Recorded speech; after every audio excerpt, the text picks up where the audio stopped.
बढ़ते अगली खबर की ओर, जहां पश्चिम बंगाल की राजनीति विधानसभा चुनाव से पहले गर्म होती नजर आ रही है। इस दौरान मुर्शिदाबाद एमएलए हुमायूं कबीर ने बाबरी मस्जिद की नींव रख दी है। हुमायूं कबीर का कहना है कि मुसलमानों को मस्जिद बनाने का हक है और उन्होंने विवादित राम मंदिर मामले से इस दौरान दूरी बनाए रखी है। वहीं मौका देकर बीजेपी और कांग्रेस ने ममता बनर्जी को इस मुद्दे पर घेरना शुरू कर दिया है।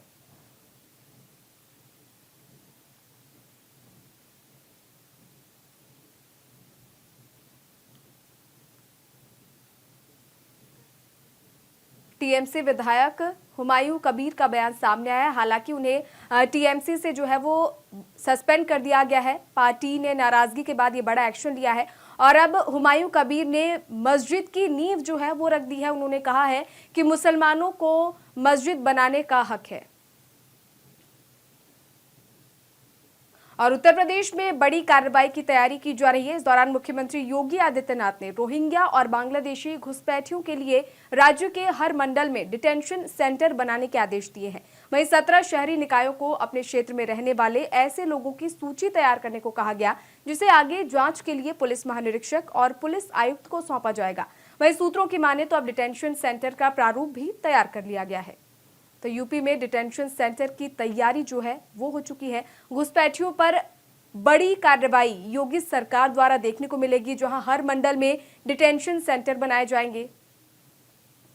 और चलिए इस खबर पर ज्यादा जानकारी के साथ UP bureau chief Nitin Singh जो हमारे साथ फोन लाइन पर जुड़ चुके हैं। नितिन जी, डिटेंशन सेंटर का प्रारूप जो है वो भी तैयार हो चुका है। योगी सरकार का घुसपैठियों के खिलाफ ये बड़ा एक्शन इसे माना जा रहा है। देखिए, बिल्कुल साफ तौर पर उत्तर प्रदेश की योगी सरकार जिस दिन से सत्ता में आई है, दूसरा कार्यकाल है, 10 साल होने वाले हैं और सीएम योगी आदित्यनाथ की तरफ से हमेशा से इस बात को कहा गया है कि घुसपैठियों को किसी भी तरीके से उत्तर प्रदेश में रुकने नहीं दिया जाएगा। एसआईआर की प्रक्रिया के साथ साथ ही उत्तर प्रदेश की राजधानी लखनऊ के साथ साथ उत्तर प्रदेश के ज्यादातर जिलों में जो झुग्गी झोपड़ी बना करके लोग रह रहे हैं, जिनको ज्यादातर सफाई का काम करते हुए देखा जाता है और उनमें से बहुत सारे ऐसे जो बांग्लादेशी हैं, रोहिंग्या हैं और बिना आईडी के वो उत्तर प्रदेश में या उत्तर प्रदेश के बाहर या उत्तर प्रदेश की राजधानी में रह रहे हैं। तो ऐसे लोगों को चिन्हित करके डिटेंशन रूम्स में रखने का और फिर उसके बाद गहनता से उनकी जांच करने के लिए साफ तौर पर सेंटर्स बनाने के जो आदेश है वो जारी कर दिए गए हैं। सीएम ने 17 शहरी शासी निकायों को अपने अधिकार क्षेत्र में रह रहे रोहिंग्या और बांग्लादेशी नागरिकों की जो विस्तृत सूची बनाने का जो निर्देश है वो दे दिया है और वही इस सूची में आगे की जांच के लिए संबंधित जो पुलिस विभाग के अधिकारी हैं, पुलिस आयुक्त हैं, उनको इसकी जो आदेश है वो भी सौंप दी गई है कि वो इनकी जांच करें कि आखिर ये लोग कौन है, कहां से आए हैं। अगर भारतीय है तो उनका सत्यापन कराया जाए, अगर भारतीय नहीं है तो कहां से आए और किस तरीके से आए हैं, उस पर कहीं ना कहीं पूरी एक रिपोर्ट बनाने का जो प्रारूप है उसके लिए आदेश जो है वो किया गया है। बिल्कुल नितिन, एसआईआर जब से हो रहा है तब से घुसपैठियों का मुद्दा काफी गरमाया हुआ है। इसको लेकर विपक्ष भी सरकार पर हमलावर है लगातार। डिटेंशन सेंटर को लेकर भी तमाम तरह की प्रतिक्रियाएं हैं जो वो भी सामने आ रही है।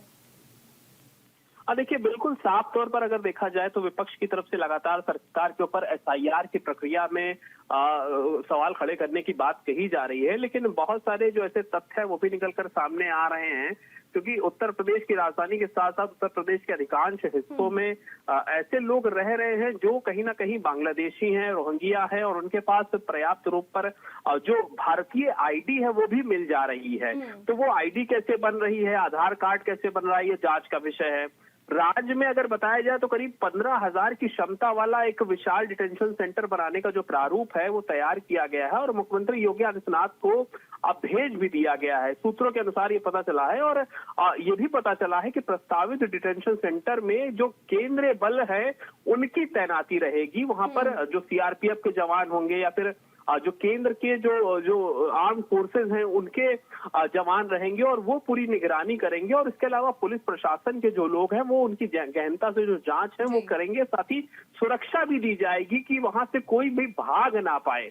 तो ये पूरा जो प्रारूप है, पूरी जो तैयारी है वो की गई है। बिल्कुल नितिन, इसके साथ ही जिम्मेदारी की अगर बात करें तो वो किसे सौंपी गई है, क्योंकि जिस तरह घुसपैठियों की बात कही जा रही है उनकी पहचान करना बहुत मुश्किल होगा। जैसे कि आपने कहा कि उनके पास फर्जी आईडी और बाकी कार्ड्स भी मौजूद है, ऐसे में ये लिंक कहां तक बना हुआ है ये भी जांच का विषय है।